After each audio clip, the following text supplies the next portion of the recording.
Hi everyone, it's Charlie here from the London HQ of Reward Gateway, and today's a really exciting day for us at the business because we have just launched our book, Build It.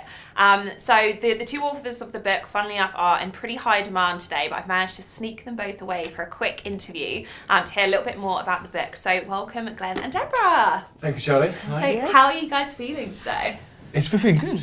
You feel good? Yes, it's very exciting. It's a bit surreal though, isn't it? It's surreal, a little tired, because we've had quite a lot to do. But yeah, it feels great. It feels great to get the book out. Yeah, it's finally happening. Yeah. So tell us a little bit about the book. About the book, about how it started and stuff? Yeah. Well, I mean, it was, the book kind of builds on everything, or it kind of tells the story of everything we learned about employee engagement in the last 10 years at RG, everything we learned from our own adventures in creating a company with people at its core, and also that with our clients. And it's taken about 3 years to put together. So we originally announced it, I was in my apartment in New York, when I used to live part-time in New York, and I kind of announced it on a whim about 3 years ago. It's then taken about 3 years to get it out. Wow. Yeah, So I think you've called it a labour of love. I think all books are, you know. I think because there's a lot of work goes into it, and I think the good thing we had great material because we had the strategy already. We had the engagement bridge that the book's made around, and we had the experience to do it. It was just about getting it into a format which is fun to read and digestible and understandable, and people would like. Yeah. And Deborah, who's the book kind of aimed at? Who could benefit from it? Do you know, we've gotten some feedback from people in all walks of life. So whether you're in HR, whether you're in business. I had somebody the other day who her sister works for Reward Gateway, and she was having a bad day. And she's a supervisor, and she gave the book to her sister, and it made her smile. And she sent me the message of how she's joined the revolution already. So I think it works for everyone.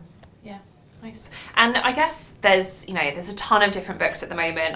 We've done a lot around sort of promoting the book, and you see all these things written about engagement and HR. What is it about this book in particular that that's different to anything that's out there already?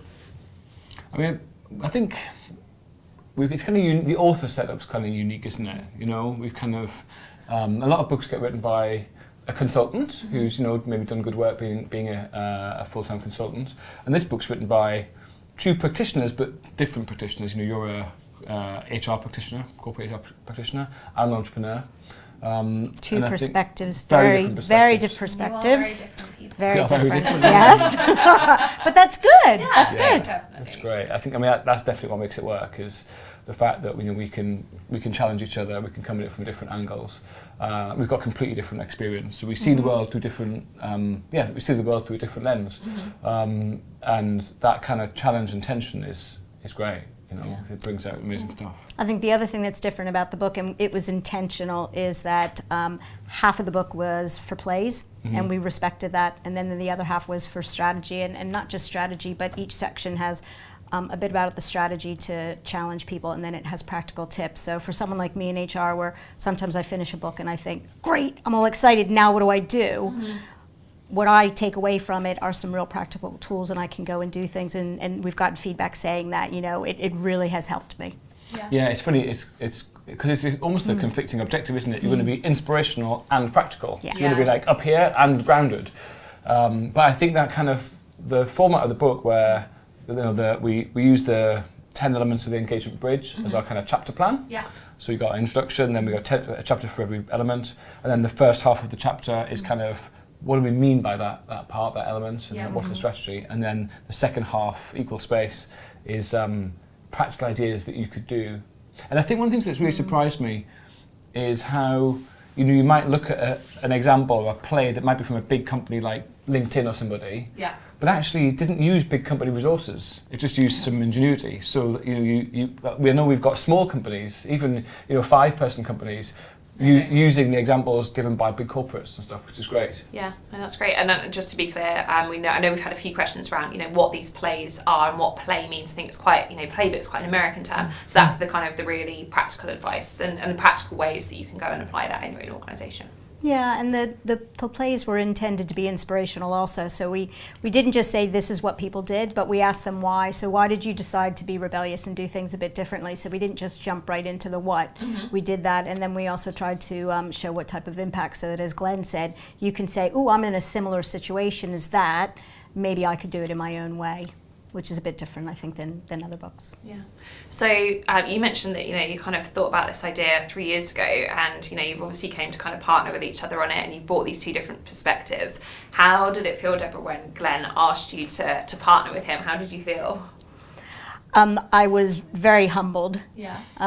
Because there's been a lot of people who helped before me in developing where the bridge got to at that point in time. So I really was very excited about it. And I love writing, because I was my responsibility was to interview people for the play, and I learned so much. So I was just so excited to be able to be a part of it.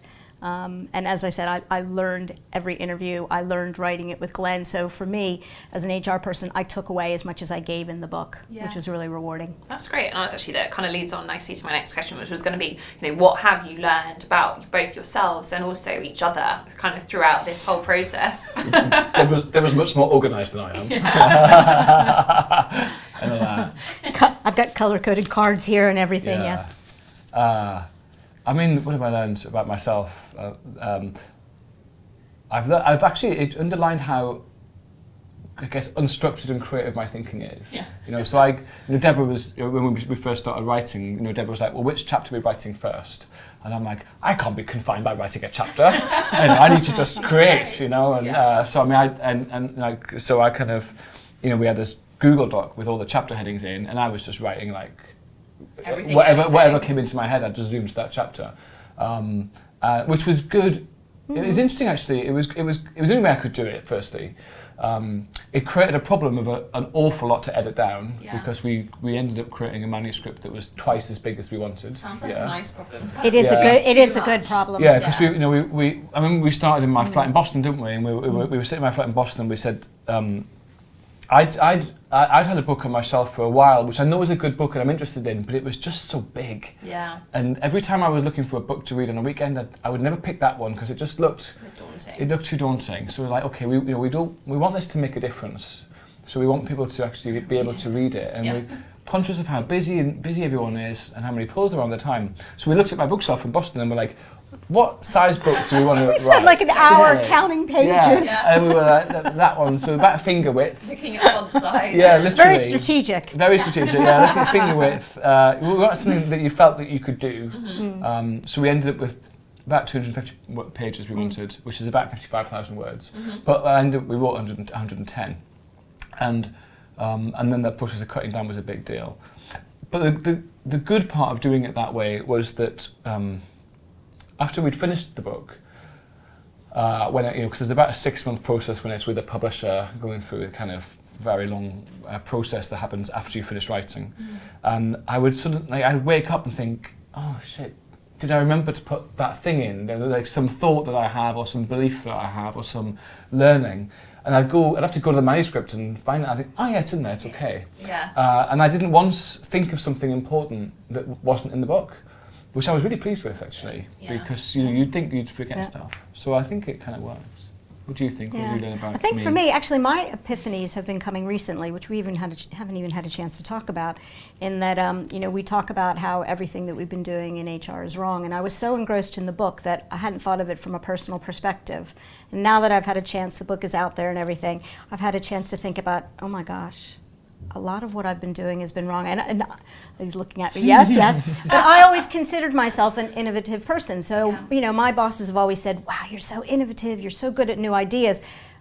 But I don't think I pushed hard enough. So this book is really, it pushed me in writing it, and it has definitely made me realize I need to push myself even harder as an HR person to make a difference. So that's over the last week or so that started to hit me. I almost feel like I'll need to go to some type of like Alcoholics HR Anonymous group saying, I admit it, what I'm doing is wrong. I'll change. But I think there's a good part of what's in the book is the mistakes that I've made too, in HR strategy here at RG, because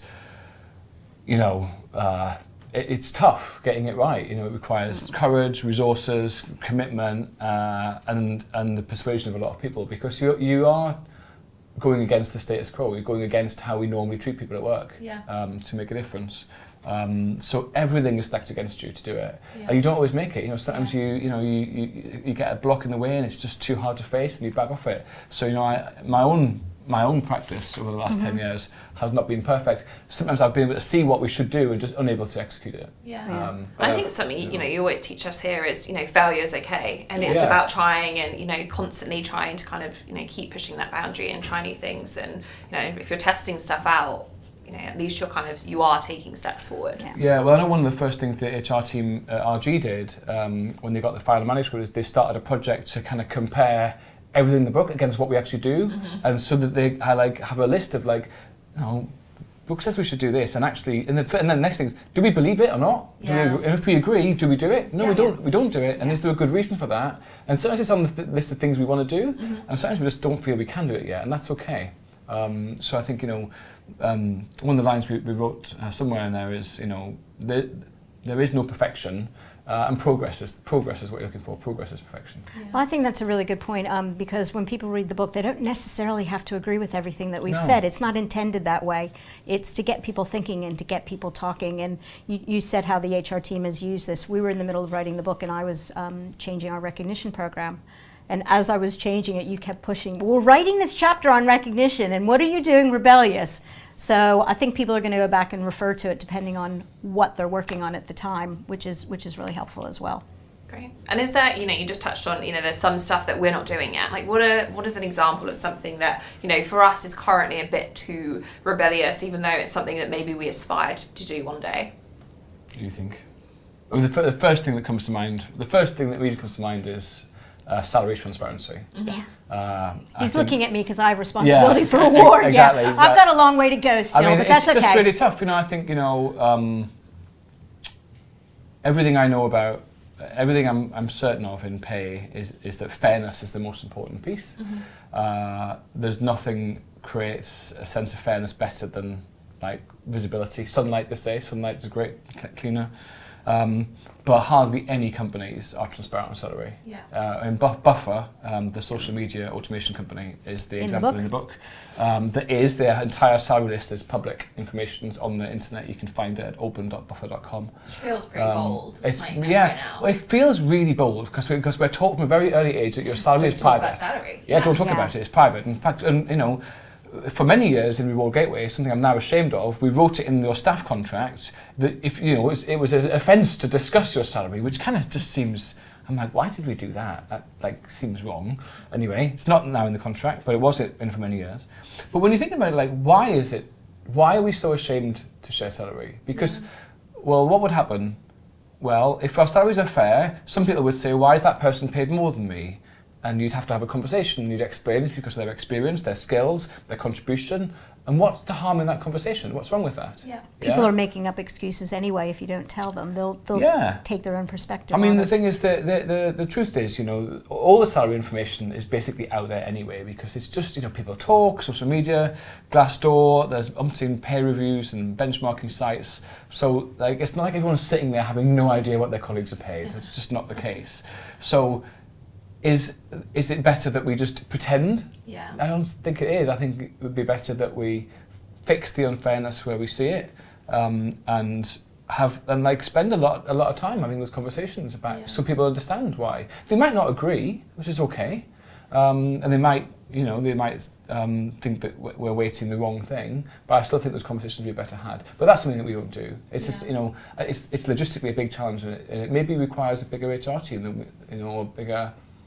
But maybe someday in the future we will do it. But it is interesting because we tried to have a balanced approach to plays in the book, and I have to say pay was probably my hardest chapter to have rebellious plays, because just what you said, I think a lot of companies, if I think back of all the companies that I've worked for, we've all been very traditional, and I think people are afraid to take that jump. But hopefully, people will start doing that. That could be the next book, pay. Yeah, it's funny. It comes back. I have a thing about how much we lie at work. People don't like the word lie. They think, well, that's not true. He's just being an idiot. But we do lie because we say things like, we say, oh, we always pay fairly, we reward good performance, we do all these kind of really great things. And then we start with a 3% pay budget, we've got to share it out. We go, well, hang on, that means, so I thought we were paying fairly and paying what people deserve. Yeah. But how does that match starting out by saying, oh, and by the way, fairness and what people deserve will automatically come to 3%. Yeah. I mean, it just, that's a lie. It would be better to say, we'd love to pay fairly, and we'd love to reward performance, but actually we can only afford 3%, so we're not going to be able to do it. Yeah. That would be more honest. But yeah, and everyone just goes in with the kind of their expectations set. Yeah. Yeah, so it's about taking, baby steps, and that's kind of an entry level up to very rebellious status. yeah. But I mean, Buffer's built a great business and a great culture on that transparency, and they're a great beacon to all of us. Yeah. But we did try to show that rebellion does look in different ways. So there, some of the feedback we've gotten, people have said to me, well, that play was really rebellious, but this play isn't. Well, that's because you're at a different stage of being a rebel, and that's because we wanted to try to give people different ideas depending on where they are. Because in some chapters you might be really rebellious, in other chapters, like us talking about pay, you might be at the infancy. Everything at once. Yeah, absolutely. We'd like to be eventually. Yeah. I think that's nirvana, that's where we all want to get to. Yeah. So talk to me about your favourite part of the book. What's your favourite? For me, I pick the ones that challenge me personally as an HR person, and I think we've been talking about pay, but I think job design also. If I think about areas that we neglect from being rebellious, I think it's probably job design and pay. So I don't know many companies who do very creative things when it comes to job design, so it really got me to just start thinking and questioning, have we really done anything different in job design than what I was doing 20 years ago? And I think that it needs to move on, and there's some things that, being challenged by Glenn a lot about, so why have you been doing it this way for so long, and what does that really get? So for me, I really enjoyed the conversations. I like getting out of my comfort zone, and that chapter made me probably the most nervous. We used to kid about that when we finished a chapter as an HR person, if I was quite nervous or a bit sick to my stomach, that's good. Yeah. And that chapter pushed me and will continue to push me to try to figure out what to do next. It's a surprise. It was a surprise good chapter actually. Surprisingly, because nothing's written on it. There's very it didn't get talked about very much. Job design or organizational development might be called. So maybe it's the sort of orphan child of HR. There's not many books about it. There's very little blogging. There's hardly any technology around it. Yeah. It's not a product we have here, but actually it is the root of much, because, most jobs aren't designed at all. They're a list of tasks. And it's like, I need these things done, and they kind of seam together, that's the job. And there's little thought done as to is that fulfilling? Is it interesting? Is there some autonomy in it? Can people... how will someone know they had a good week? Is there some peril? Because if you've got no chance to have a bad week, you can't really have a good week. They're just all bland. Yeah. So there's no real design to it. I think as we wrote the book, understanding how job design links with recognition and learning and development was really interesting, because I thought that L&D was going to be the hardest chapter, because it's always been the part of the bridge that I felt that we've done the least well internally. And I think we've got a couple of great staff in L&D, Didi and Zach, but it's 2 people out of 400. Yeah. So I've always felt that we'd underinvested in L&D. We'd often talked about underinvesting in L&D, and we didn't have a product and product experience. We tend not to get involved with clients in L&D, so I was where I felt the weakest. But the surprise was when I asked someone to analyse all of our Glassdoor reviews, and she literally read every single one of about 100 reviews we had at the time and counted keywords. And when you looked at all the positive Glassdoor reviews we'd had, the most positive keywords were all around learning development. And I was like, well, how is that possible? Because we've got this tiny L&D team and we've got hardly any training budget. And when you get into it and you read them, it turns out it's because actually development is more to do with job design than training. Because if you're what we've done well here is give people more loosely defined jobs where they have the ability and the freedom to experiment, to fail, and to grow. Yeah. So that was a big... People have a lot of responsibility here. People have enormous responsibility, which we kind of take for granted. You have someone who kind of, is age 25 in their second job, and they're managing, not shy of £1 million worth of contracts. Yeah. I mean, it's a big responsibility, Yeah. you know, but it's just normal at but this it feels company to normal have here. that responsibility. Yeah, and it turns out that people love it. Yeah. Brilliant. So I can see you've got some cards on your laps. So I wanted to ask you guys a little bit around feedback that you've had from the book. So for everyone kind of watching, the book, even though it's only come out today, it's been available to pre-order for a little while, and it's been available to buy on Kindle for the last couple of weeks. And we've been working really hard on a kind of an early reviewers program to try and get as many reviews in ahead of the launch as possible. There's been some really, really nice ones. So could you share some of your favourites with us? Yeah, we've got some good stuff. Go ahead. Because we've actually had an early readers program running for about 4 months with some early digital prints of the book. So we've got like one of my favourites, Paul Venables, who's a founder of a marketing consultancy in San Francisco, full of actionable and swipeable ideas. Do yourself a favour and steal them, he said. Yeah, and if you read the book, his is the golden toilet play. Is it? I'll Yeah. just leave it there, golden toilet golden play. toilet? Yep. I've got one from Dom Price, who I love his job title. He's head of R&D and work futurist at a company in Australia. He's in the book also, and he said it's not a book for the faint-hearted who love the status quo, which is definitely him also. Gary Ridge, who's CEO of WD-40. You'll be inspired and challenged to think and act differently. This is from Fiona Furman, who is in communications. So again, not just HR, but communications people. And she said that in pre-reviewing it, she already has 2 ideas that, not just ideas, she's already had them approved. Oh, wow. That's amazing. Yeah. Paddy McCord, who is the former Chief Talent Officer at Netflix, and she'll be one of our endorsers of the book. Terrific playbook, buying for rebels all over the world. Practical, thoughtful, logical advice for building a high-performance culture. She loved That's it. pretty bold from Patty, who's Yeah. quite rebellious Yes. herself. Yes, yeah. We often joke she's the queen of rebels. Yeah, I'm a rebel in training next to her. Yeah, her own book, Powerful, is just out. Which is just an incredible book. Tells the 14-year story of her time at Netflix. And I read it cover to cover in about 2 days. It's just amazing. Yeah. I guess also an interesting one in that pay and benefits piece. To read. Yeah, absolutely. I don't have this person's surname, I just know Kate, who's an HR professional, and similar to the last one, it said that it's already helped her put things into practice, and she thinks it'll help her get things signed off in the future, which as an HR person is really difficult sometimes. You might have an idea, The struggle. but getting it over the finish line, so it's helpful that we're giving people tools and ammunition to use in the boardroom. Another one of our endorsers is Margaret Heffernan. So if you know her, she's a multiple-time CEO, author of books like Women on Top, Beyond Measure, and Willful Blindness, TED Talk speaker. She's an incredible woman. She said, this book will give you ideas, debates, great arguments, most of all hope. She was actually a story with Margaret. There was one of my most nerve-wracking times with the book was when I asked Margaret Heffernan to endorse it, and because I'm a huge fan of her work, and I got this email from her agent saying, Margaret only endorses books that she's read thoroughly, but she'll read it. And I was like, and please send it to this address. And I was like, shit. So now I'm going to send a copy of the book to a person I really, really respect. She's going to read it, and if she comes back and says no, it's because it's a really bad book, and I'm going to be so disappointed. So I kind of sent it in, and I was like, every day I was looking at my email, and then I got this email saying Margaret loves the book, and this is what she said, and I was really pleased. See, you were even a rebel in endorsements, Yeah. Glenn. Well done. That was hairy week.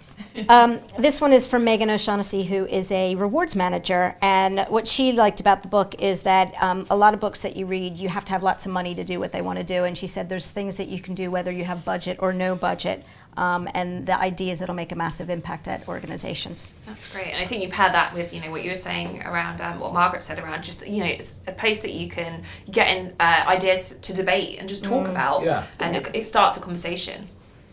Dan Fish, who's Chief People Officer. This book is everything I thought it would be and so much more. It's not just to read once and disregard, it's an essential tool that can be referred to over and over again. It's lovely. This is my Margaret story, because this one's from Daniel Pink, who is an author who I really respect. We quoted him in Drive from Drive, which is one of his first books, and then he just has a new book, which is When, which is fantastic. Definitely recommend. It's really, really good, and makes you realize, how to do things in a different way. And I went to him. I basically went right up to him and said, "Can you please read our book?" And same thing. I waited for his review, and he said it was the All Things Necessary Guide to Employee Engagement. So that was a huge compliment coming from him. It'll transform your workplace. Matt Payne, who's HR Director at ICC Sydney. After I read Build It, I no longer felt that was the only rebel changing the world. A must read for any other workplace rebels. It's really nice. And I think you touched on it at the beginning of this, Deborah, about, we're trying to start this revolution, and, people aren't in it by themselves. There's lots of other rebels out there, so I think that's great. Yeah, we're creating a network there. Okay, I'll do one more. It's from Martin Jeffkins, who is a head of HR, and he just started a new role, and he said the timing was perfect because it helped him as he went into an organization, how to sort of go back to the things that are important and build things in his new organization, his new role. Fantastic. Yeah, I had a really nice Twitter direct message last night from an HR director saying, thanks for pushing our industry forward, and you've reignited my passion for my job, which is really cool, really nice to see. So it's, those stories, they're great. Yeah. And it's interesting because we were talking at the beginning of what does success look like in the book, and we didn't talk numbers. We said we want to make a difference and we want to make an impact, and every time we'd get one of these, we'd be like, because it makes such a difference. Yeah. You can see your hard work's kind of all paying off. And if anyone wants to read any of these reviews, there's tons on both Amazon and also Goodreads. So definitely recommend kind of reading through, just seeing what people are saying, and seeing what resonates with people, really. Yeah. Cool, so I think we've got time just for a couple more questions. Okay. So one that I got asked from a couple of our staff is what's happening next? Like, have you signed a movie deal? Is there another book in the pipeline? What's happening next? Well, we just signed an audiobook deal, which took a little while. So Debs you're off to Australia soon, aren't you? Mm-hmm. Speaking in a conference. So when Deborah gets back from Australia, we're going to record the audiobook. So I will be attempting my best dulcet tones for that. And that'll take a little while. So that'll probably be out in a couple of months' time. We'd like to keep innovating on the workbook, like a engagement bridge in practice workshop pack. Yep. So we have a version for free download on the website. Yep. But it's kind of like it's been through a couple of iterations, but it's quite new. Version 1. Very version 1 it feels, and we're going to get better at that. So the more workshops we run with clients and things, the better that we'll get. So I'm kind of really keen to do that. Yeah. And if you want to get that, then the website is rg.co/Rebel Playbook, and you'll see it up in the header. Right. And the other thing in the Rebel Playbook is on that website is that we haven't stopped with all of the work that we're doing. So we've got some additional plays because bonus plays. So I just have to say to anybody who is in the book or on the website, the plays were amazing, and it was really difficult. We wanted to put them all in the book. But the good news is that they're on the website, so people can read them. And we have a goal of putting a new one up every week. So if anybody has anything that you're doing rebellious, call me. Yeah, we're calling it Rebel Thursdays. So because we're kind of way we see it is the Rebel Playbook's a program, not just a book. Yeah. So we see it as like a multi-year program to build community around HR and leadership rebels, all around employee engagement. So the website is kind of the anchor for that. We've had this idea of Rebel Thursdays, so new content on the website every single Thursday. We've already got 25, 30 video interviews with people who are either in the book or we met later. So we've got people like Michael Kim at Spotify, Magda at Estee Lauder. We've got 35 of them, we've got loads. Yeah, we've got all different countries too. We've got US, UK, Australia. So we've got a real wide variety of people. So there's something on the website right now. There's more going on every Thursday, so that we can kind of keep building usefulness, I hope. Fantastic. Yeah. So final thing, you've sold almost 7,000 copies of the book already, which is absolutely fantastic, seeing as it only came out today. So is there anything you want to say to your fans? Thank you. Massive thank you. Thanks to everyone who bought the book early. A huge thank you. And thank you for everyone who's been in it. There's a huge list of, there's kind of two names on the front of the book, mine and yours, but there's a much, much bigger team of people behind it. And just this week we put the Rebel credits page on our website live, which with like all the thank yous to everyone who's been part of it. And like it's a really, really long list of people who've helped with writing, editing, proofreading, videoing, photography, graphics, marketing, publicity. I mean, absolutely lovely African saying of it takes a village to raise a child. And my reminds me of my favourite quote in the book is at the end. If I remember it right, it's Mother Teresa, and it's you can do what you can do what I cannot, I can do what you cannot, and together we can do great things. And I think that's a nice thing. And I think for me about the 7,000, it goes back to when you asked me about how I felt when Glenn asked me to help write the book. And besides wanting to write the book, the other thing that I'm really proud about is that all the money is going to our foundation. So the fact that we've already sold 7,000, it just makes me very pleased, because all the money is going to make the world a better place to work. Fantastic, that's really nice. And you can read a little bit more about the RG Foundation. We'll pop the link on the bottom of the screen. But thank you so much for making the time in this very busy day, and hopefully you can go and enjoy the celebrations or go to have a little nap. Wild. Thanks very much. Thank you.